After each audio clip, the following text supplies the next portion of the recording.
വീട്ടിൽ നമ്മൾ 4 പേരിരുന്ന് ചായ കുടിക്കുകയാണെന്ന് കരുതുക. ഒരാളുടെ കയ്യിൽ നിന്നും ചായ കപ്പ് താഴെ വീണു. ചായ താഴെ വീണു. തറയിൽ കറ പിടിച്ചു. ഇതൊരു സിറ്റുവേഷനാണ്. ഇനി പറയൂ. ചായ താഴെ വീണപ്പോൾ നമ്മൾ ഡിസ്റ്റർബ്ഡ് ആവുമോ? നമ്മൾ ഡിസ്റ്റർബ്ഡ് ആയാൽ ചുറ്റുപാടുമുള്ള എല്ലാം തന്നെ ഡിസ്റ്റർബ്ഡ് ആവുമോ? എന്താണ് തോന്നുന്നത്? മറ്റൊരു സിമ്പിളായ എക്സാമ്പിൾ നോക്കാം. താങ്കൾ കാറിൽ യാത്ര ചെയ്യുകയായിരുന്നു. അപ്പോൾ മറ്റൊരു വാഹനവുമായി താങ്കളുടെ കാർ ഒന്ന് തട്ടി. താങ്കളുടെ വാഹനത്തിന് ഒരു ഡെന്റ് ഉണ്ടായി. ഇതും ഒരു പരിതസ്ഥിതിയാണ്. ഡെന്റ് വലുതാണെങ്കിലും ചെറുതാണെങ്കിലും ഇതൊരു സിറ്റുവേഷനാണ്. ഇങ്ങനെ ഒരു സാഹചര്യത്തിൽ ഡിസ്റ്റർബ്ഡ് ആവുന്നത് എന്നെ ആശ്രയിച്ചാണ് ഉള്ളത്. അല്ലാതെ വാഹനത്തിന് എത്ര വലിയ ഡെന്റ് ആണോ ഉള്ളത് അത്രയും വലിയ ഡിസ്റ്റർബൻസ് വരുമെന്നല്ല. പരിക്ക് പറ്റുന്നത് ഒരു സിറ്റുവേഷനാണ്. എന്നാൽ മനസ്സിന് പരിക്ക് പറ്റണോ അതോ വേണ്ടയോ എന്നത് നമ്മുടെ മാത്രം ചോയ്സാണ്. മനസ്സിന് പരുക്ക് പറ്റിയാൽ ആ പരിക്കുകൾ ശരീരത്തിലും ഉണ്ടാവാൻ തുടങ്ങും. മനസ്സിനും ശരീരത്തിനും പരിക്കുണ്ടാവാൻ തുടങ്ങുമ്പോൾ കാറിൽ നിന്നും ഇറങ്ങി നിങ്ങൾ അവരോട് വഴക്കിടും. അതോടെ ബന്ധങ്ങളും വഷളാകാൻ തുടങ്ങുന്നു. യഥാർത്ഥത്തിൽ ഡെന്റ് എവിടെ മാത്രമാണ് ഉണ്ടായത്? കാറിൽ. മറ്റുള്ള 3 പരിക്കുകളും ആരാണ് ഉണ്ടാക്കിയത്? ഇതിലെല്ലാം നമുക്ക് ഒരു ചോയ്സ് ഉണ്ടായിരുന്നുവോ? ഇനി നമുക്ക് ഒരു പ്രാക്ടീസ് ചെയ്തു തുടങ്ങാം. ഇതൊരു പ്രാക്ടീസാണ്. ദിവസവും ചെയ്യണം. നമ്മൾ ഒരു കാര്യം മാത്രം ഓർമ്മിക്കണം. സിറ്റുവേഷൻസിന് എൻ്റെ മനസ്സിൻ്റെ സ്ഥിതിയുമായി കണക്ഷൻ ഇല്ല. ഏത് സിറ്റുവേഷൻ ആയാലും എൻ്റെ മനസ്സിൽ എന്ത് ചിന്തിക്കണം എന്ന ചോയ്സ് എൻ്റേത് മാത്രമാണ്. നിങ്ങൾ എപ്പോഴെങ്കിലും മറ്റൊരാൾക്ക് നേരെ വിരൽ ചൂണ്ടിയിട്ടുണ്ടോ? ഇവരെന്നെ ഹേർട്ട് ചെയ്തു, ഇവരെന്നെ വിഷമിപ്പിച്ചു എന്ന് പറഞ്ഞിട്ടുണ്ടോ? ഉണ്ട്. ശരി, നമ്മൾ കുട്ടികളെ പഠിപ്പിക്കുന്നു. അത് നമ്മുടെ റെസ്പോൺസിബിലിറ്റിയാണ്. നമ്മൾ വർഷം മുഴുവനും പരിശ്രമിച്ചു. ഒപ്പം ചെറിയൊരു എക്സ്പെക്റ്റേഷനും വെച്ചു. പാരൻസ് വന്ന് ആ കുട്ടിയുടെ മുഴുവൻ റെസ്പോൺസിബിലിറ്റിയും ഏറ്റെടുക്കും. നമ്മൾ അവർക്ക് അഡ്മിറ്റ് കാർഡ് കൊടുക്കും. അവർ പരീക്ഷാ ദിവസം വരെ കുട്ടികളെ ശ്രദ്ധിക്കും, പരീക്ഷയ്ക്ക് കൊണ്ടുവരും. എന്നാൽ പേരൻസ് ഇതൊന്നും ചെയ്തില്ല. സിറ്റുവേഷൻ ഇതാണ്. ഇതൊരു നല്ല സിറ്റുവേഷൻ അല്ല. ഇതിനെക്കുറിച്ച് ആലോചിച്ച് ആരാണ് ഹേർട്ട് ക്രിയേറ്റ് ചെയ്തത്? പേരൻസിൻ്റെ പെരുമാറ്റം കണ്ട് ഞാൻ എന്താണ് ചിന്തിച്ചത്? എത്ര നേരമാണ് ചിന്തിച്ചത്? എത്ര കാലമാണ് ചിന്തിച്ചതെന്ന് നോക്കണം. ഞാൻ എന്താണോ, ആരെക്കുറിച്ചാണോ, എത്ര സമയമാണോ ചിന്തിക്കുന്നത് അതിൽ നിന്നും എനിക്കുണ്ടാവുന്ന വിഷമത്തിന് ഉത്തരവാദി ആരാണ് എന്നാണ് നമ്മൾ പറയാറുള്ളത്. വിഷമിക്കുമ്പോഴൊക്കെ നമ്മൾ മറ്റാരുടെയെങ്കിലും നേർക്ക് വിരൽ ചൂണ്ടുകയാണ് ചെയ്യുന്നത്. നിങ്ങൾ എന്നെ വിഷമിപ്പിച്ചു, അങ്ങനെയല്ലേ നമ്മൾ പറയാറുള്ളത്. അടുത്തതായി അവർ ചേഞ്ച് ആവാനും അല്ലെങ്കിൽ അവർ സോറി പറയാനുമായി നമ്മൾ വെയിറ്റ് ചെയ്യുന്നു.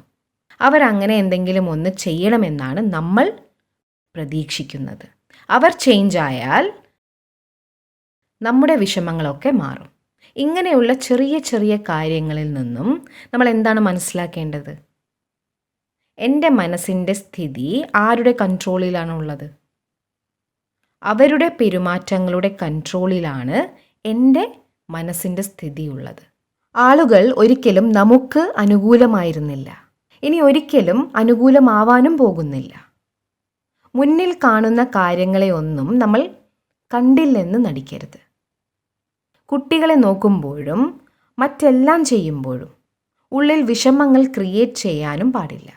നമ്മുടെ മുഴുവൻ ഫോക്കസും എന്തിലേക്കാണ്?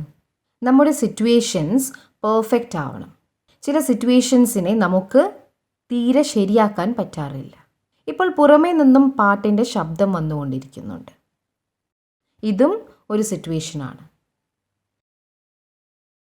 ഇത് നമ്മുടെ കൺട്രോളിലുള്ള കാര്യമല്ല.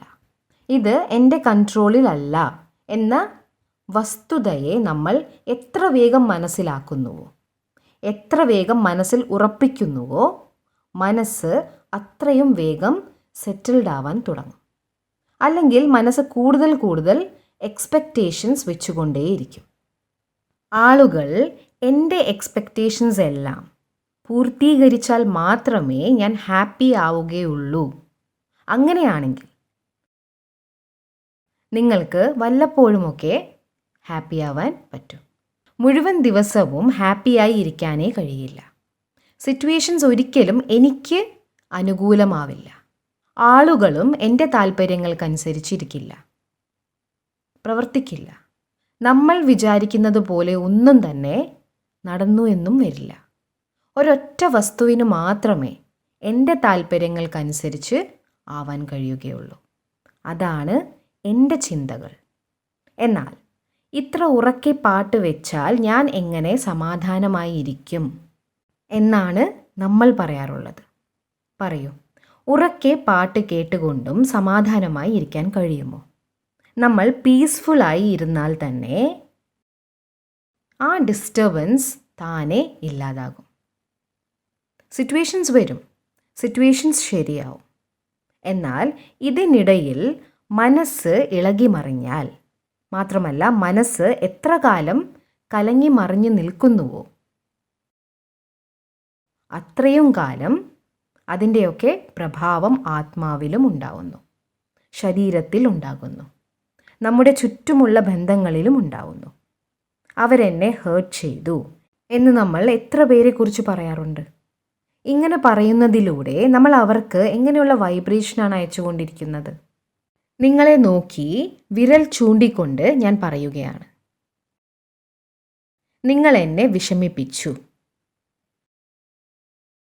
അപ്പോൾ ഞാൻ താങ്കൾക്ക് എങ്ങനെയുള്ള വൈബ്രേഷൻസ് ആണ് നൽകുന്നത്? എനിക്ക് വിഷമമായിട്ടുണ്ട്,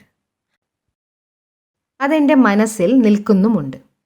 എന്നാൽ നിങ്ങൾ എന്നെ വിഷമിപ്പിച്ചു എന്ന് ഞാൻ മനസ്സിൽ പറയുമ്പോൾ ഞാൻ നിങ്ങൾക്ക് എങ്ങനെയുള്ള വൈബ്രേഷൻസ് ആണ് അയച്ചുകൊണ്ടിരിക്കുന്നത്? പറയൂ, ഞാൻ നിങ്ങൾക്ക് എങ്ങനെയുള്ള വൈബ്രേഷൻസ് ആണ് അയച്ചുകൊണ്ടിരിക്കുന്നത്? ഇവർ നമ്മുടെ ആരാണ്? ഇവർ നമുക്ക് വേണ്ടപ്പെട്ടവരാണ്, നമ്മുടെ ഫാമിലിയാണ്. ചിലപ്പോൾ അവർ നമ്മുടെ മക്കളാകാം. അവർക്ക് നമ്മൾ നെഗറ്റീവ് വൈബ്രേഷൻ അയച്ചു. വിഷമമായാലും കരച്ചിൽ വന്നാലും കുഴപ്പമില്ല, അതൊക്കെ 2 മിനിറ്റിൽ ശരിയാവും. എന്നാൽ ഒരിക്കലും അവരെന്നെ വിഷമിപ്പിച്ചു എന്ന് നമ്മൾ പറയരുത്. അവർക്ക് നെഗറ്റീവ് കൊടുക്കുന്നു, മനസ്സ് വിഷമിച്ചുകൊണ്ടേയിരിക്കുന്നു. ഒപ്പം ബന്ധങ്ങളിലും പ്രശ്നങ്ങൾ ഉണ്ടാവാൻ തുടങ്ങുന്നു. മനസ്സിലെ നെഗറ്റീവ് മനസ്സിൽ തന്നെ വെച്ചാൽ അവ ശരിയാവും.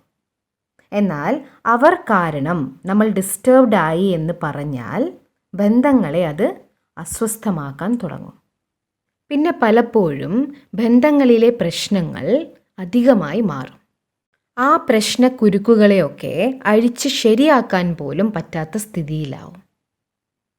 ഒന്നിരുന്ന് സംസാരിച്ച് എല്ലാം ഒന്ന് പറഞ്ഞു തീർക്കാമെന്ന് വിചാരിച്ചാൽ അത് പരസ്പരം കൂടുതൽ കൂടുതൽ കുറ്റപ്പെടുത്തലുകളിലേക്ക് പോകുന്നു. പല മടങ്ങ് പുതിയ പ്രശ്നങ്ങൾ വീണ്ടും ഉയർന്നു വരുന്നതും കാണാം. എന്നിട്ട് എൻ്റെ മനസ്സിൻ്റെ ഡിസ്റ്റർബൻസ് ഒക്കെ നിങ്ങൾ കാരണമുണ്ടായതാണ് എന്ന് പറഞ്ഞ് നമ്മൾ ഉറച്ചു നിൽക്കുകയും ചെയ്യുന്നു.